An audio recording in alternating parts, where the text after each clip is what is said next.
I have a dream. Martin Luther King Jr.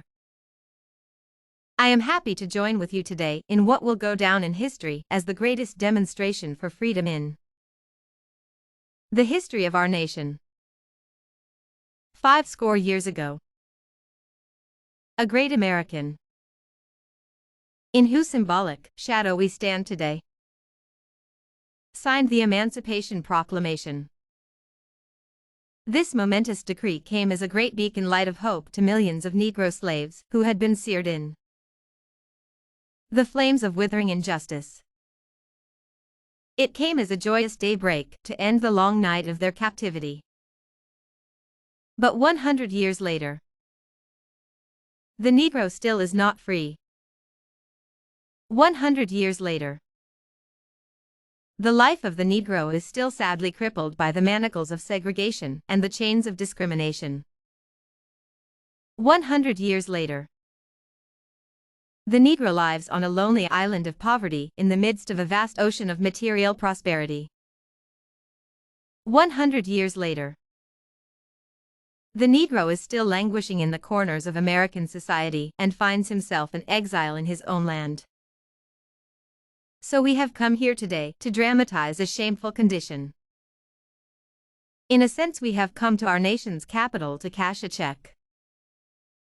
When the architects of our republic wrote the magnificent words of the Constitution and the Declaration of Independence, they were signing a promissory note to which every American was to fall heir. This note was a promise that all men, yes, black men as well as white men, would be guaranteed the unalienable rights of life, liberty, and the pursuit of happiness. It is obvious today that America has defaulted on this promissory note insofar as her citizens of color are concerned. Instead of honoring this sacred obligation, America has given the Negro people a bad check. A check which has come back marked insufficient funds. But we refuse to believe that the Bank of Justice is bankrupt. We refuse to believe that there are insufficient funds in the great vaults of opportunity of this nation. So we have come to cash this check, a check that will give us upon demand the riches of freedom and the security of justice. We have also come to this hallowed spot to remind America of the fierce urgency of now. This is no time to engage in the luxury of cooling off, or to take the tranquilizing drug of gradualism. Now is the time to make real the promises of democracy. Now is the time to rise from the dark and desolate valley of segregation to the sunlit path of racial justice. Now is the time to lift our nation from the quicksands of racial injustice to the solid rock of brotherhood. Now is the time to make justice a reality for all of God's children. It would be fatal for the nation to overlook the urgency of the moment. This sweltering summer of the Negro's legitimate discontent will not pass until there is an invigorating autumn of freedom and equality. 1963 is not an end, but a beginning. Those who hope that the Negro needed to blow off steam and will now be content will have a rude awakening if the nation returns to business as usual. There will be neither rest nor tranquility in America until the Negro is granted his citizenship rights. The whirlwinds of revolt will continue to shake the foundations of our nation until the bright day of justice emerges. But there is something that I must say to my people who stand on the warm threshold which leads into the palace of justice. In the process of gaining our rightful place, we must not be guilty of wrongful deeds. Let us not seek to satisfy our thirst for freedom by drinking from the cup of bitterness and hatred. We must forever conduct our struggle on the high plane of dignity and discipline. We must not allow our creative protest to degenerate into physical violence. Again and again, we must rise to the majestic heights of meeting physical force with soul force. The marvelous new militancy which has engulfed the Negro community must not lead us to a distrust of all white people. For many of our white brothers, as evidenced by their presence here today, have come to realize that their destiny is tied up with our destiny. They have come to realize that their freedom is inextricably bound to our freedom. We cannot walk alone. As we walk, we must make the pledge that we shall always march ahead. We cannot turn back. There are those who are asking the devotees of civil rights, when will you be satisfied?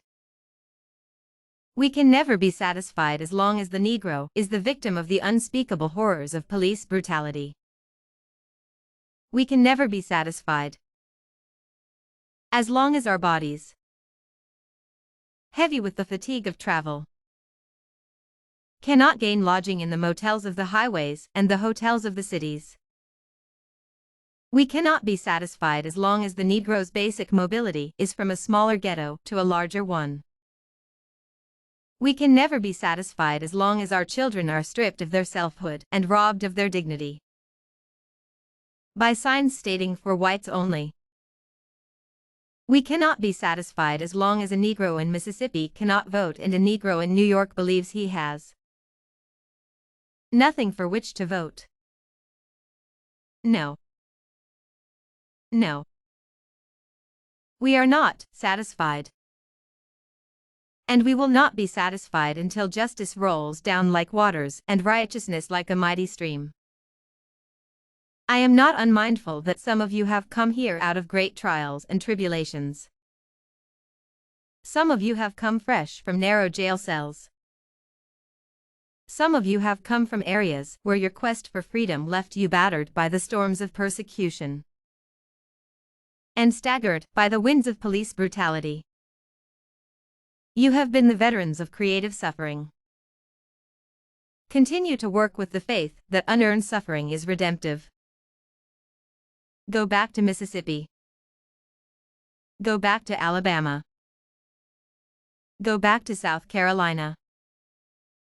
Go back to Georgia. Go back to Louisiana. Go back to the slums and ghettos of our northern cities, knowing that somehow this situation can and will be changed. Let us not wallow in the valley of despair. I say to you today, my friends, so even though we face the difficulties of today and tomorrow, I still have a dream. It is a dream deeply rooted in the American dream.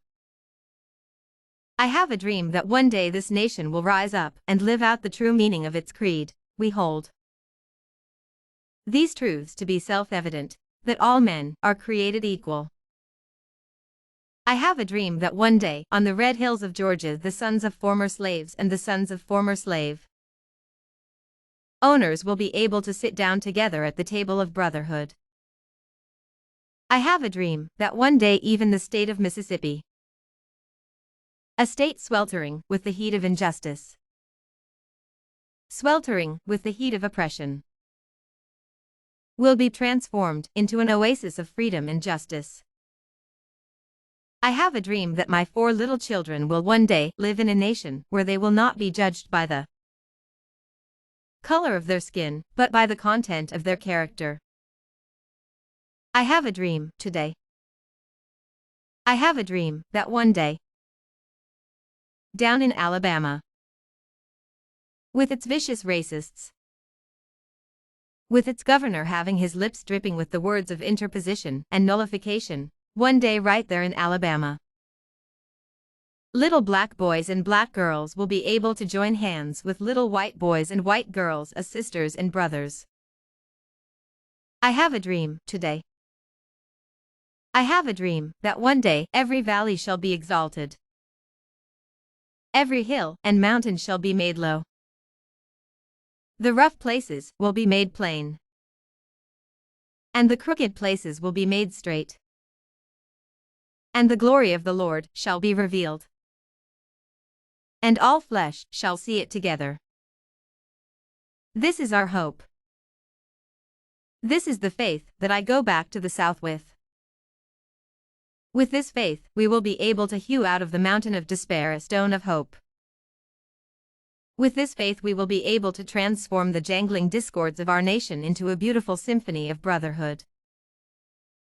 With this faith, we will be able to work together, to pray together, to struggle together, to go to jail together, to stand up for freedom together, knowing that we will be free one day. This will be the day when all of God's children will be able to sing with a new meaning. My country, 'tis of thee, sweet land of liberty. Of thee I sing, land where my fathers died, land of the pilgrim's pride. From every mountainside, let freedom ring. And if America is to be a great nation, this must become true. So let freedom ring from the prodigious hilltops of New Hampshire. Let freedom ring from the mighty mountains of New York. Let freedom ring from the widening Alleghenies of Pennsylvania. Let freedom ring from the snow-capped Rockies of Colorado. Let freedom ring from the curvaceous slopes of California. But not only that, let freedom ring from Stone Mountain of Georgia. Let freedom ring from Lookout Mountain of Tennessee. Let freedom ring from every hill and molehill of Mississippi. From every mountainside, let freedom ring.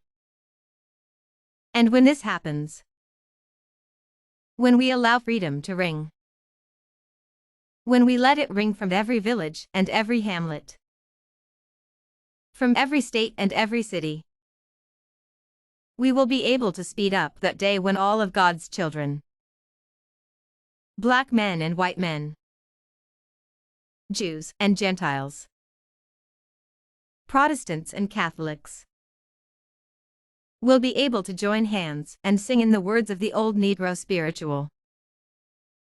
Free at last, thank God Almighty. We are free, at last. I have a dream. Martin Luther King Jr.